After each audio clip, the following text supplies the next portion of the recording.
So when you say my story, what are you? So your story.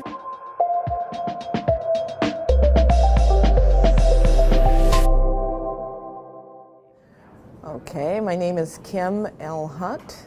I am originally from Kansas City, Missouri, but I have been living in Chicago since the mid-'80s.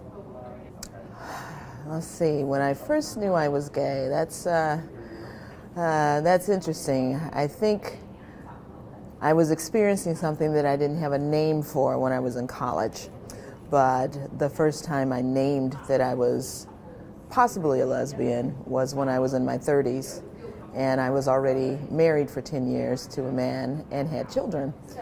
And in the course of journaling, when I turned 30, I was able to, I guess, unlock some memories from many years ago in the past and began to piece some things together that I had been feeling over the years and realized that when I was in college, I was probably in love with my best friend, but I wouldn't call it that at the time, at least. She was an out lesbian on a college campus in Iowa, and I was just what I would call smitten now, but at the time just felt this very intense friendship, and which was really unusual for me because I didn't have many women friends in those days. Coming out for me meant telling my husband and trying to figure out what we were going to do next because we had kids.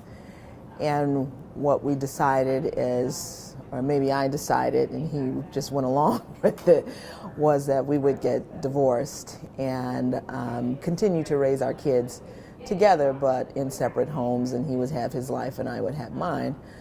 And we did that, but we always did that with the prioritization of our kids. So we went to PTA meetings and school events together, and for many years their teachers didn't even know we were divorced. And even after he was remarried and with a child and I had a relationship, and I've been with my spouse now for almost 18 years, we still did things together for our kids. And I even remember going to a PTA meeting for his son and in place of his wife because she couldn't come. And that was very confusing for the teachers, of course, but it wasn't for us. It was just how our life was.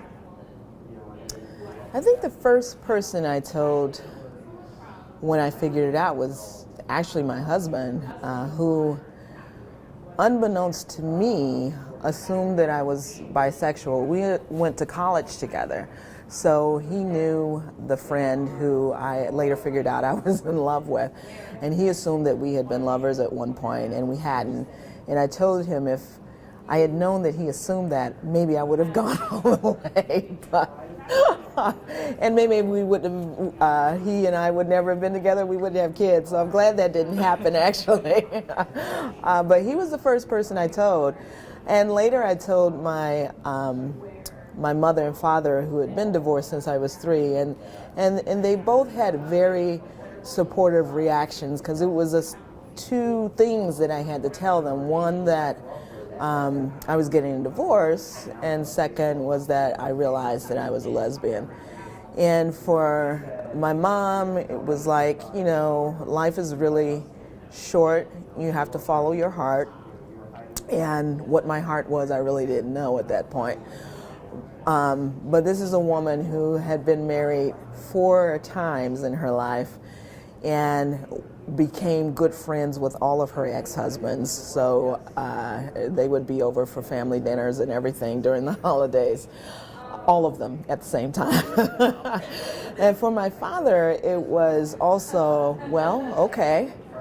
I just want you to be happy. And I later learned from my mother that my father had actually been an advocate for what would not have been called the LGBTQ community then when he was a kid, but his best friend's brother was gay. And my mother told me that when folks bullied his best friend's brother, my father would actually attack them. He would beat them down. So he wasn't having it. He was a person who just was very open and accepting of all people. And when she told me that story about him, I don't know that I was shocked, but I felt really proud. I think for me, because I came out so late, I didn't experience bullying because of my sexual orientation. I experienced bullying at different times in my childhood for other reasons. One, just moving from one neighborhood to another and being the new kid. That only happened a couple of times.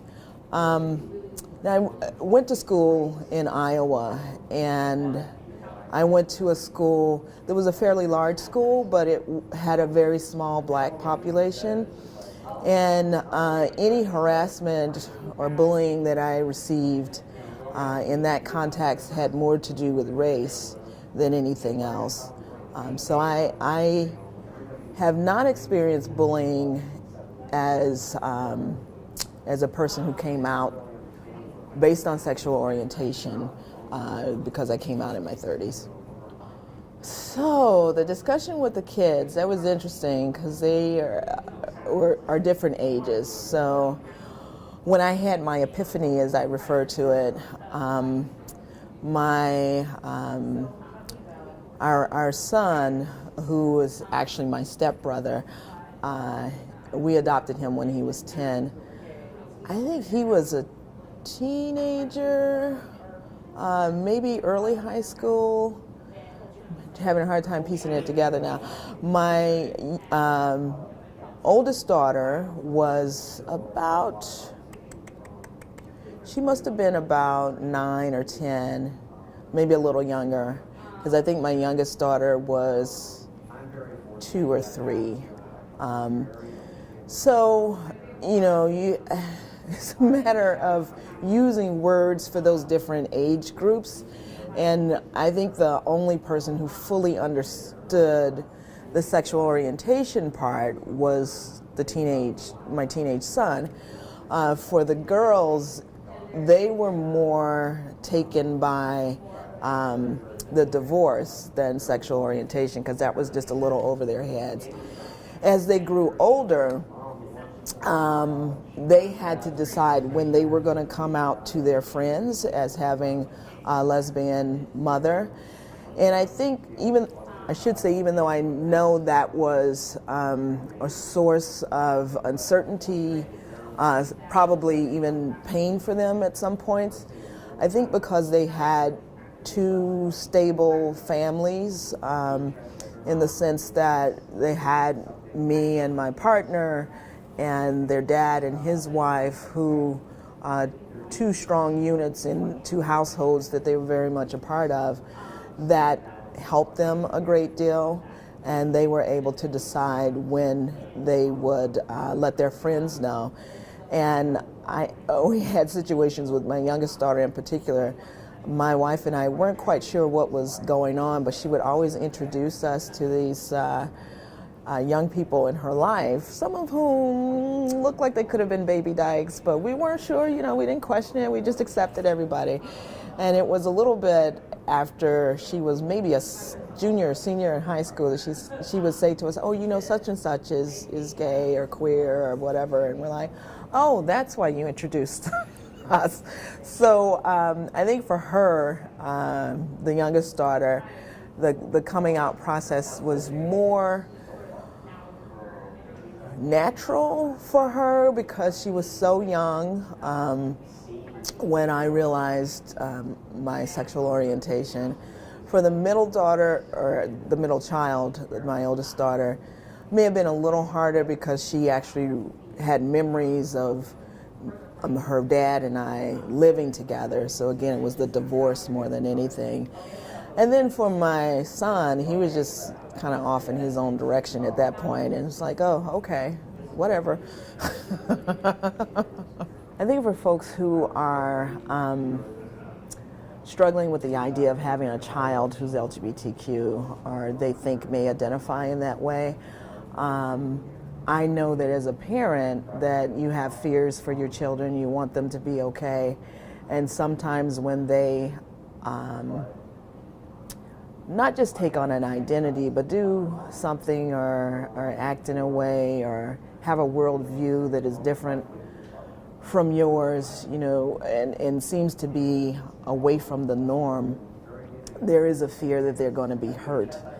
And I know that for many parents of LGBTQ youth, there is that fear that they're going to be hurt, something's going to happen to them, and they're just not going to be happy. I can say personally, I'm a person who came out later in life, but because I do social justice work in the LGBTQ community, I see a range of realities for LGBTQ people. And for those who come from families that support them, the outcomes are just as good as for anybody else. And for folks who are in families that are not accepting of their behavior, or not behavior, but their identity, whether it's sexual orientation or gender identity, they can be all right too, but it's harder. And I know because of the work that I do and the statistics that I read all the time, that of the many youth who are living on the streets, who are homeless, 40% of them identify as LGBTQ, and for them, they're on the streets because they've been kicked out of their homes or because they've run away from home because they are not in affirming spaces. And I don't think parents who kick their children out of the home really understand the range of possibilities and bad outcomes that can happen to them when they have no place to go and no support. So I encourage parents to get the help that you need to show the love for your child and not have that knee-jerk reaction of kicking your child out of the house when they identify as lesbian, gay, bisexual, transgender, queer, and show them that you love them.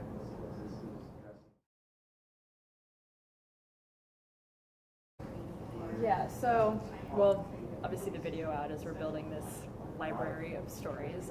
Do you know a lot about the background of that? Just a little bit, and I'm going to take a sip of water while you tell me. Please do.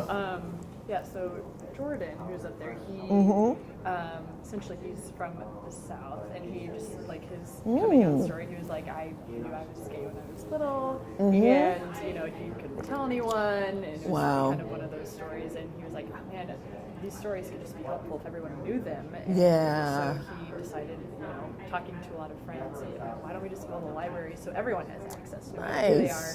And everyone watches videos on the web, so maybe we can help other people, or just make this great library to help people. And they have a blog as well that they're starting, so people can be part of that. And then they want to have a annual kind of summit, so everyone can come together and just see people share stories and just make it more accessible to everyone, so people understand the LGBT community more, and it's not people just I think maybe are scared of it or ignorant or know nothing about it. So the more we get out there, the more people will know.